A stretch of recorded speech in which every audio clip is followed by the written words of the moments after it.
আসসালামু আলাইকুম এভরিওয়ান। তো কেমন আছো তোমরা? আশা করি অনেক ভালো আছো। তোমাদের দয়া এবং ভালোবাসায় আমি অনেক ভালো আছি। তো আজকে তোমার প্রতি অনুভূতি গল্পের 3টা পার্ট নিয়ে চলে এসেছি, 20, 21 এবং 22।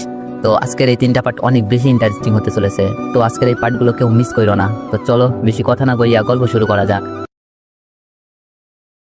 বাসা আসা মাত্রই আন্টি আঙ্কেল নাস্তার টেবিলে, রিমি টেবিল ছেড়ে দৌড়ে এসে আমাকে জড়িয়ে ধরে কান্না করতে লাগলো। আঙ্কেল আন্টি সবকিছুই দেখছে। রিমি কান্না সুরে বলল, কি হয়েছে অনেক তোমার? এরকম দেখাচ্ছে কেন? তুমি তো রাহুলের বাসায় ছিলে, তাহলে তোমার চোখের নিচে কালো দাগ কেন? আর তোমার শরীর থেকে এইসব কিসের গন্ধ?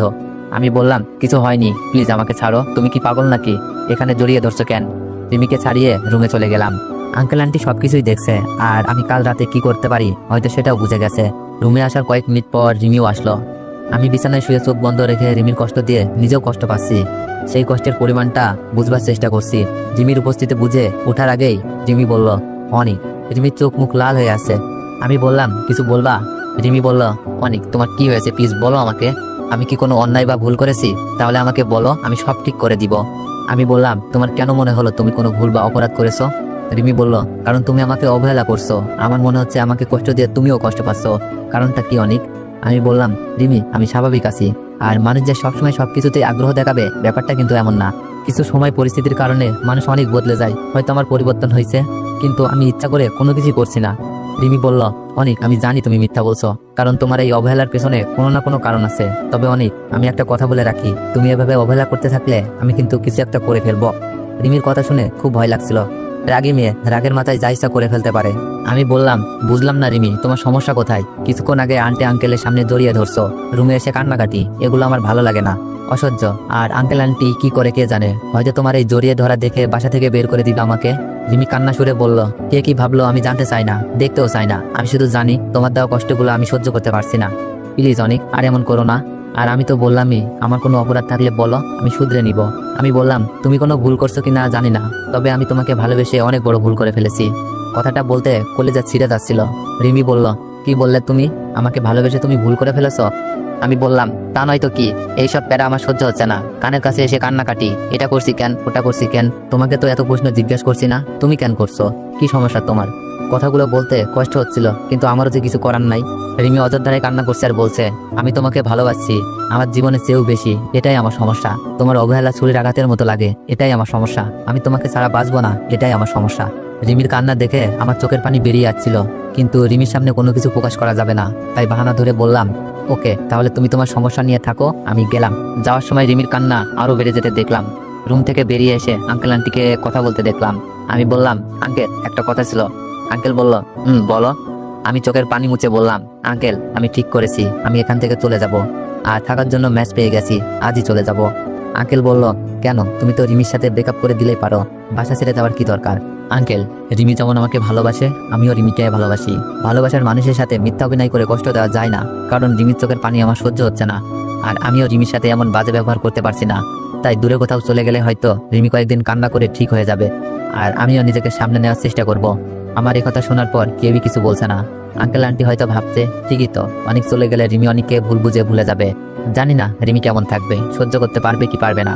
তবে আমি ঠিক করেছি রিমিকে না জানিয়েই চলে যাব।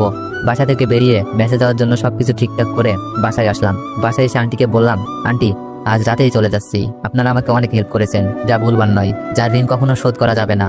যদি আপনাদের মনে কষ্ট দিয়ে থাকি মাফ করে দিবেন। আর রিমির দিকে খেয়াল রাখেন, উল্টাপাল্টা কিছু করে ফেলতে পারে। আপনারা চাইলে আমাকে নানা অপবাদ দিতে পারেন, যেন রিমি আমাকে ঘৃণা করে, তাহলে রিমি স্বাভাবিক হয়ে যেতে পারে। আজ আঙ্কেল আন্টি কেউ কিছু বলছে না। রাতে রিমির জন্য একটা ছোট চিরকুট লিখে কাউকে না জানিয়ে বাসা থেকে বের হয়ে যায়। সাথে বই খাতা, জরুরি কাগজ, মোবাইলটাও রেখে গেছি, এটা রিমির দেওয়া ছিল। মোবাইলটা দিয়ে গেলাম, রিমি যেন ব্যাপারটা সত্যি ভাবে। কাগজে লেখা ছিল, রিমি আমাকে ক্ষমা করে দিও তোমার সরল মনের সাথে মিথ্যা অভিনয় করার জন্য। এই লেখায় অনেক কিছু লুকানো আছে, রিমি বুঝবে না, কারণ লেখাটা শুধু আমি বুঝবো। আমি চোখের পানি মুছতে মুছতে মেসে চলে আসলাম। জানি না রিমি আমার চলে যাওয়ার খবর শুনে কি করে বসে। খুব ভয় হচ্ছে আর চিন্তাও হচ্ছে। আমি এখানে চলে আসাটা শুধু রাহুলই জানে। রাহুল আমাকে ম্যাচ খুঁজে দিতে সাহায্য করেছিল আর প্রমিস করেছিল রিমিকে বলবে না আমি যে এখানে আসি। আসলেই কি বেকার ছেলেদের প্রেম করতে পারে না? আসলেই ছেলেটা যতই ভালো আর সুন্দর হোক, আঙ্কেল আন্টির যতই পছন্দ হোক, কিন্তু ছেলেটা তো বেকার। আমি বেকার না হলেও রিমির পরিবার অনেক ধনী পরিবার, আর আমার বর্তমানে কোনো পরিবারই নেই। এমন ছেলের সাথে তো রিমির পরিবার বিয়ে দিবে না, যার কোনো ভবিষ্যতের কোনো নিশ্চয়তা নেই। তার কাছে কিভাবে মেয়েকে তুলে দিবে? আমি জানতাম এরকম কিছু হবে।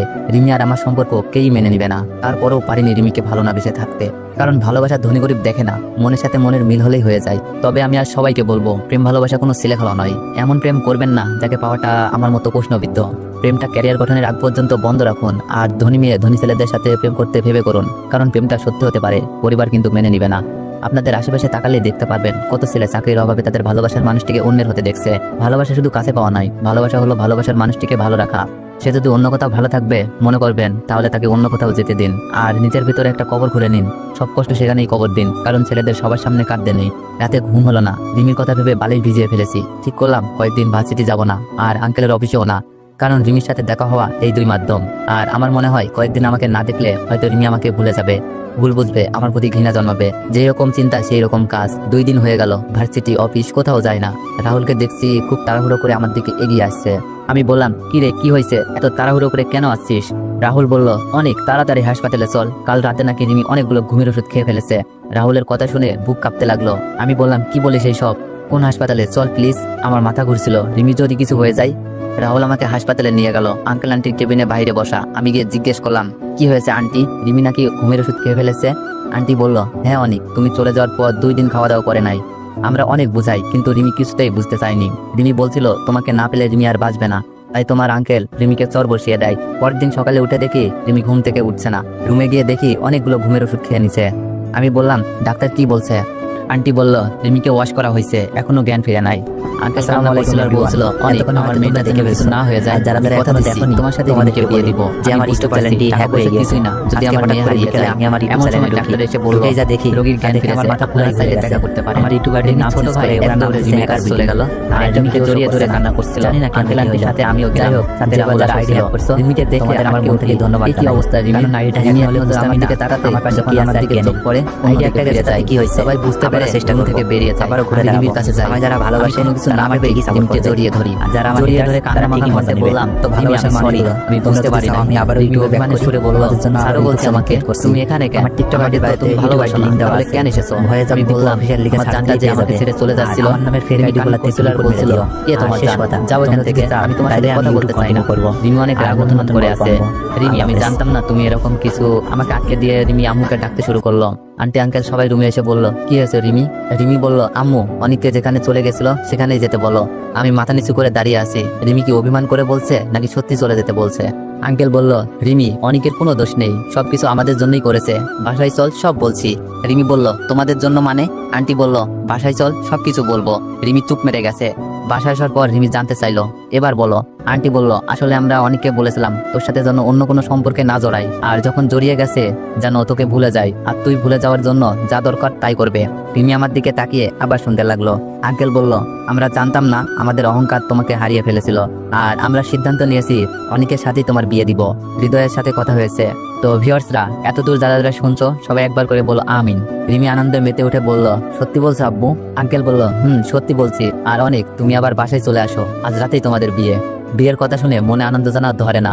এটা যেন অসাধ্যকে সাধ্য করা, কিন্তু আমি কিছুই করি নাই, সবকিছুই রিমির পাগলামি। আঙ্কেল, আপনি মেনে নিয়েছেন, এতেই হবে, বিয়েটা না হয় পরেই করি। আমি একটা বিষয় ভাবছিলাম। রিমি বলল, কেন? আজ রাতেই হবে, নয়তো আবার ঘুমের ওষুধ খাবো। আমি বললাম, না মানে বলছিলাম লেখাপড়াটা শেষ করে না হয় বিয়েটা করি। রিমি বলল, না না আব্বু, তুমি আজই বিয়ের আয়োজন করো। ভাবছি আমার বিয়েতে আব্বু আম্মু ভাই ভাবি সুমি আপু কেউই থাকবে না। আর কিভাবেই থাকবে, আমার তো এখন সেই সম্পর্কও নাই। আর রিমিকে বিয়ে করার এই সুযোগটা হারানো মনে হয় ঠিক হবে না। আমি বললাম, আচ্ছা ঠিক আছে। রাহুল আশা আর কিছু ভালো বন্ধুদের দেওয়া হলো বিয়ের সব দায়িত্ব। প্রাণপণ চেষ্টায় বিয়েটা হয়েই গেল। বন্ধু বান্ধব অনেক কথা বলছিল আর হাসাহাসি করছিল।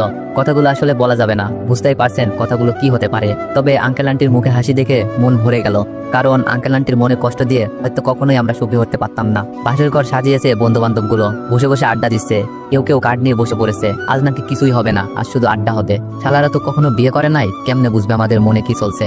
আমি বললাম, দোস্ত 1:30 বাজে, এবার তো যা। না বন্ধু, আজ কিছুই হবে না, তুমি চাইলেই শুরু করতে পারো না, আমরা এখানেই আছি, নয়তো আমাদের সাথে খেলতে আসো। রাহুলের সাথে আশাই বা সবাই সাই দিচ্ছে আর হাসাহাসি করছে। রিমি বলল, ওকে তোরা কার্ড খেল, আমরা লুডো খেলছি। আশা বলল, ওই দাঁড়া, আমিও খেলবো তোদের সাথে। রাহুল বলল, দাঁড়া আমিও আসছি। আমি বললাম, ওকে, খেলার আগে একটা শর্ত আছে, বলে নি। কি শর্ত? আমি বললাম, আমরা জিতলে তোরা রুম থেকে বের হয়ে যাবি, আর তোরা জিতলে সারা রাত আড্ডা চলবে। আশা বলল, আচ্ছা ঠিক আছে, আমরা রাজি। আশাকে একটু আস্তে করে বললাম, আশা একটু বোঝার চেষ্টা কর, একটু কম করে খেলিস, রাহুলে তো ছাড় দিবে না। আশা বলল, আচ্ছা 500 দিতে হবে। আমি বললাম, কাল সকালে পেয়ে যাবি, প্রমিস। খেলা শুরু হলো। আমার খেলার বাজে অবস্থা। রিমি ভালোই খেলছে। সবসময় রিমি সবকিছুতে এগিয়ে থাকে, তা না হলে হয়তো আজ বিয়েটা করতে পারতাম না। আশাকে যা বলছি তাই করছে, তারপরও পেরে উঠতে পারছিলাম না। অন্য সবাই আকর্ষণ দিচ্ছে, সবাই আমাদের বিরুদ্ধে। যাক, আশার হেল্পের জন্য শেষ পর্যন্ত জয়ী হলাম। রিমি বলল, এবার রুম খালি করতে হবে, যাও। আশা বলল, যাচ্ছি। রুম খালি করে সবাই চলে গেল। রিমি বলল, আচ্ছা আশা তো বাজে কিভাবে খেললো? আমি বললাম, 500 টাকা ঘুষ ছিল। রিমি বলল, তাই, ভালো করেছো। আমি বললাম, রিমি বলল, তুমি দেখছো কিভাবে তোমাকে আমার করে নিলাম? আমি বললাম, আঙ্কেল আন্টি না চাইলে কখনোই সম্ভব হতো না। রিমি বলল, তুমি জানো আমি এত ঘুমের ওষুধ খাইনি, 2টা খেয়েছিলাম, বাকিগুলো বাইরে ফেলে দিছি। আমি অবাক হয়ে বললাম, 2টা খেয়ে এই অবস্থা? রিমি বলল, না, আমি অভিনয় করছিলাম। অভিনয়?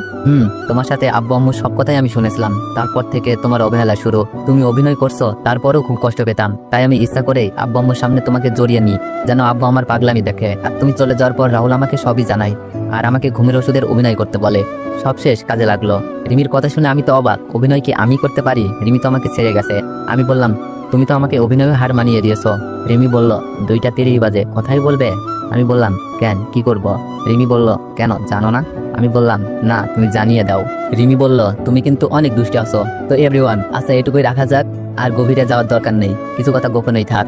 সকালে ঘুম থেকে উঠে দেখি কিছু একটা বুকের মাঝে মিশে আছে। দেখতে দারুণ লাগছে, ইচ্ছে হচ্ছে এভাবেই দেখে যাই, কিন্তু চাপ নিতে পারছি না। আমার যে বাথরুমে যাওয়া লাগবে। রিমি, এই রিমি, ওঠো। রিমির মুখের সামনে চুলগুলো সরিয়ে দিয়ে বললাম। রিমি ঘুমের মধ্যেই বলল, না, আমার খুব ঘুম পাচ্ছে, দেখো না প্লিজ। আমি বললাম, এরকম বুকের উপর শুয়ে থাকলে ঘুম তো পাবেই, কিন্তু বুকটা যে একটা মানুষের, আর সেই মানুষটা যে ওয়াশরুমে যাবে। রিমি বলল, ওয়াশরুমে যাওয়া লাগবে না, আমার ঘুম ভেঙে যাবে। বলে কি মাইয়া, এই দিক দিয়ে আমার তো 13টা বাজতে শুরু করে দিছে। আমি বললাম, এই বুকটা তো তুমি দখল করে নিছো, আর এটা এখন থেকে তোমারই। এখন আমার যেতে হবে, প্লিজ ছাড়ো। আমি আর নিতে পারছিলাম না। আমি আর না পেরে রিমিকে সরিয়ে ওয়াশরুমের দৌড়। ফ্রেশ হয়ে রুমে এসে দেখি মহারানী মুখ ফুলিয়ে বসে আছে। মজা করে বললাম, কি ব্যাপার রিমি, মন খারাপ? রিমি বলল, কুত্তা, তুই আমার স্বপ্নটা নষ্ট করে দিছিস। কত সুন্দর স্বপ্ন দেখছিলাম। রিমির মুখে তুই শুনে আমি তো অবাক হয়ে রিমির দিকে তাকিয়ে রইলাম। রিমি, তুমি কি বলছো? আবার বলো তো। ভাবছি হয়তো এখনো ঘুমের ঘর কাটে নাই, উল্টাপাল্টা বলছে। রিমি বলল, কি বলবো, কত সুন্দর স্বপ্ন ছিল। রিমি দেখি কাঁদতে শুরু করে দিছে। এটা কি হচ্ছে? ঘুম থেকে উঠেই কান্না করছে নাকি স্বপ্নের জন্য? এভাবে কথায় কথায় কাঁদলে আমি তো শেষ। শুনেছি বিয়ের পর নাকি বইয়েরা সরকার হয়, আমার জন্য যেন এটা প্রযোজ্য না হয়। আস্তে করে বললাম, কি স্বপ্ন দেখছো রিমি? রিমি অভিমানের সুরে বলল, স্বপ্ন দেখছিলাম আমার একটা কিউট মেয়ে বেবি হয়েছে। আমি অনেক আদর করছিলাম, কিন্তু বেবিটা কান্না করছিল। তুমি আমার স্বপ্ন নষ্ট করে দিছো। আমার বেবিটা মনে হয় এখনো কান্না করছে। আমি বললাম, অনেক ভালো লাগতেছে, কাল বিয়ে হলো মাত্র, তেমন কিছুই হয় নাই, আর তুমি স্বপ্নে মেয়ে বেবিও দেখে নিয়েছো। কান্না থামানোর আগেই ঘুম ভেঙে গেছে, তাই এখন বসে কান্না করছো? রিমি বলল, তুমি কি বুঝবে, সন্তানের কান্না মা কখনো সহ্য করতে পারে না। বলেই রিমি ফ্রেশ হতে চলে গেল। আমি তো অবাক হয়ে তাকিয়ে আছি রিমি চলে যাওয়ার দিকে। আর রিমির কথাগুলোতে হাসা উচিত নাকি কান্না করা বুঝতে পারছি না। যে মেয়েটাকে তার মা বাবা সামলাতে হয়, সেই মেয়েটা বলে কিনা সন্তানের কান্না মা কখনো সহ্য করতে পারে না। আল্লাহ, মেয়ের কি এমন গুণ দিলা যার জন্য এত রং তাদের, যখন ইচ্ছা রং বদলায়। তবে রিমির বোকা বোকা কথা শুনে হাসি পাচ্ছিল। অনেকের হয়তো কান্না পাচ্ছে, তাই না? অনেক মেয়েই বলবে, ঠিকই তো, ঘুম কেন ভাঙাতে হবে? রিমি তার মেয়ের কান্না থামানোর পর না হয় ঘুমটা ভাঙাতেন। না জানি বাচ্চাটা এখনো কান্না করছে, আর বড় জোর দিয়ে বলবে সন্তানের কান্না মায়েরা সহ্য করতে পারে না। এই কথায় আমি কিন্তু একমত। আশা করি সব ছেলেরাই সহমত প্রকাশ করবে। তবে কিছু কিছু মায়েদের জন্য এই বক্তব্যটি প্রযোজ্য না। বন্ধুগুলো হয়তো ঘুমিয়ে আছে। কাল রাতে যা অবস্থা করেছিল, ভাগ্যিস খেলায় জয়ী হয়েছিলাম। রুমের দরজা কে যেন নক করছে। রিমি ওয়াশরুমের দরজা খুলতেই বন্ধুগুলোর হামলা। রাহুল বলল, কিরে, এত সকালে উঠে গেলি? আমি বললাম, আমি সবসময় সকালেই উঠি। রাহুল বলল, মামা, খুশির খবর কি আসবে? রাহুলের কথা শুনে সাথে থাকা সবাই হেসে দিল। আমি বললাম, খুশির খবর কি বুঝলাম না। রিমিকে বিয়ে করতে পারছি, এটাই তো খুশির খবর, আর কি খবর বাকি আছে? ফাহিম বলল, তুই মামা কিছুই বুঝিস না, আবার সবই বুঝিস, শুধু বোকা বোকা কথা বলিস। আমি বললাম, বুঝতে হবে না, নাস্তা করছিস? রাহুল বলল, না, তোদেরকে ডেকে নিতে আসছি। আমি বললাম, আচ্ছা তোরা যা, আমি রিমিকে নিয়ে আসছি। ফাহিম বলল, আচ্ছা তাড়াতাড়ি আসো মাম্মা। ওরা চলে যাওয়ার পর বিছানায় পা মেলে বসে ভাবছি ভাবিকে বিয়ের কথাটা জানাবো কিনা, কিন্তু কি মনে করবে, তাই ফোনটা রেখে দিলাম। রিমি ফ্রেশ হয়ে এসে গেছে, এখন সাজুগুজুর পালা। আল্লাহই জানে কতক্ষণ লাগে। রিমিকে দারুণ লাগছে দেখতে, নিজের বইয়ের প্রশংসা করতে নাই, তাই করলাম না। আমি বললাম, রিমি হয়েছে, নাস্তা খেতে ডেকে গেছে। যদিও নতুন জুটি, উচিত হলো রুমে খাবার পাঠিয়ে দেওয়া, কিন্তু বন্ধু বান্ধবের কাছে উচিত অনুচিত কিছুই নেই, যা বলবে তাই। রিমি বলল, আচ্ছা একটু শাড়িটা পরিয়ে দাও তো। আমি বললাম, তুমি শাড়ি পরতে পারো না? রিমি বলল, না, আমিও পারি না, তুমি বসো, আমি আশাকে পাঠাচ্ছি। আমি নিচে চলে গেলাম। সবাই বসে হাসাহাসি করছিল। আঙ্কেল আন্টিকেও দেখছি আলহামদুলিল্লাহ অনেক হাসি খুশি। আমাকে রিমির ছোট ভাই মানে রিমন দেখেই কোলে উঠে বলতে লাগলো, দুলা ভাই, রিমনকে কিছুক্ষণ আদর করতে করতে সোফার সামনে এসে আশাকে রিমি রেডি হওয়ার সাহায্য করতে পাঠাই। সত্যি বলতে এত অল্প বয়সে দুলাভাই কথাটা মানায় না, তাই রিমনকে বললাম, আমাকে দুলাভাই বলতে কে বলেছে রিমন? রিমন বলল, রাহুল ভাইয়া। আমি বললাম, না তুমি অনেক ভাইয়া বলে ডাকবা ওকে। রিমন বলল, আচ্ছা। সবার সাথে বসে গল্প করছিলাম, রিমি রেডি হয়ে আসছে। রিমিকে দেখে মনে হয় প্রথম ক্রাশ নামক জিনিসটা খেলাম। এতদিন ক্রাশ কি খুঁজেই পাচ্ছিলাম না। রিমি লাজুক চাহনিতে আমার দিকে তাকালো, রুমে তুই তুকারি করে এখন সবার সামনে লজ্জার ভাব নিচ্ছে। বললাম না ওদের রঙের শেষ নাই। খাবার দাবার শেষ করে বন্ধুগুলা বিদায় নিয়ে চলে গেল। বলতে ভুলে গেছি, ওরা কিন্তু অনেক কিছু গিফট করছে, দেখা হয়নি। খাবার টেবিলে কেউ তেমন মজার কথা বলতে পারে নাই, কারণ আঙ্কেল আন্টি যে ছিল। তারপরও আকার ইঙ্গিতে অনেক কিছুই বলছে। সবাই বিদায় নিয়ে চলে গেছে, আশাকে যেতে দেওয়া হয়নি। আমাদের বেস্ট ফ্রেন্ড আশা এত অল্পতে তো চলে যেতে পারে না, তাহলে বিয়েটার মজাটাই থাকলো কই। তবে আন্টি আমার হাত ধরে অশ্রুসিক্ত নয়নে বলল, কষ্ট দিও না কখনো আমার পাগলি মেয়েটাকে। আমিও সায় দিলাম। রুমে এসে আমি রিমি আশা কে কি গিফট করছে দেখবো ঠিক করলাম। প্রথমে আশার গিফটটা খুলে দেখলাম, একটা টেডি বিয়ার, যা আমাদের জন্য না, আমাদের বেবির জন্য। আর সে কবে আসবে তার কোনো নিশ্চয়তা নেই। তারপর রিভারটা খুললাম, একই অবস্থা, সেম আশার মতোই, শুধু কালার ভিন্ন। আমি বললাম, কিরে আশা, ভবিষ্যতের জন্য এত কিছু, আমাদের জন্য কিছুই নাই? আর তোরা কি এক জায়গা থেকে কিনছিলি নাকি একই রকম? আশা হাস্য উজ্জ্বল মুখ নিয়ে বলল, আর বলিস না, বিয়ের কেনাকাটা আর ঝামেলা, তাই যা সামনে পাইছি তাই নিছি। তখন ভেবেছিলাম রাতে ঘুমানোর সময় না হয় জড়িয়ে ঘুমাতে পারবি, কিন্তু এখন মনে পড়লো এখন তো আর টেডির দরকার নাই। রিমি বলল, ওকে এবার রাহুল আর ফাইমেরটা খোল। রাহুলেরটা খোলার পর হাঁ করে তাকিয়ে আসি, কি দিয়েছে বলতে পারবো না, সরি। তবে জেনে রাখেন আপনার বন্ধুরাও হয়তো এরকম কিছু দিবে। আমরা একে অপরের দিকে তাকাচ্ছি। আশা ফাইমের গিফটটা খুলতেই যাবে, আমি হেসে হেসে বললাম, আশা আর খোলার দরকার নাই, হারামিগুলা পুরাই হারামি, বোম প্যাক করে দিতে পারে। আশা বলল, না দেখি সমস্যা কি। আশা ফাইমের গিফট খোলার পর আমি আর সেখানে নাই, এক দৌড়ে রুম থেকে বেরিয়ে গেলাম। আগেই বলেছি গিফটে কি ছিল দয়া করে জানতে চাইবেন না, বুঝে নিবেন। সত্যি আমার লজ্জা লাগছিল, আশা না থাকলে হয়তো এমন লজ্জা লাগতো না। আমিও ঠিক করলাম তাদের বিয়েতে আমিও বোম প্যাক করে দিব। কিছুক্ষণ পর রুমে গেলাম, আমাকে দেখে রিমি আর আশা হাসতে লাগলো। আমি বললাম, হাসিয়া লাভ নাই, এগুলো তোমার জন্য আসতেছে, আগে হৃদয় ভাইয়া দেশে আসুক তারপর। আমি কি বলবো খুঁজে না পেয়ে এটাই বললাম। আশা বলল, ইস মেরে ফেলবো এইসব দিলে। রিমি বলল, আচ্ছা বাদ দে, মাইশা ভাবিকে তো জানানো হয়নি, জানলে অনেক রাগ করবে দেখিস। আমি বললাম, আরে না, বুঝিয়ে বললে রাগ করবে না, অনেক খুশি হবে দেখিস। মাইশা আপু এমন মাইন্ডের না, খুবই ফ্রি। আর বিয়েটা কিভাবে হলো সবাই তো দেখলেনি। আপু রাগ করলে না হয় একটু বোঝানোর কাজে সাহায্য করবেন। তো এভরিওয়ান, নেক্সট পার্টের জন্য অপেক্ষা করুন, খুব তাড়াতাড়ি নেক্সট পার্ট আসবে।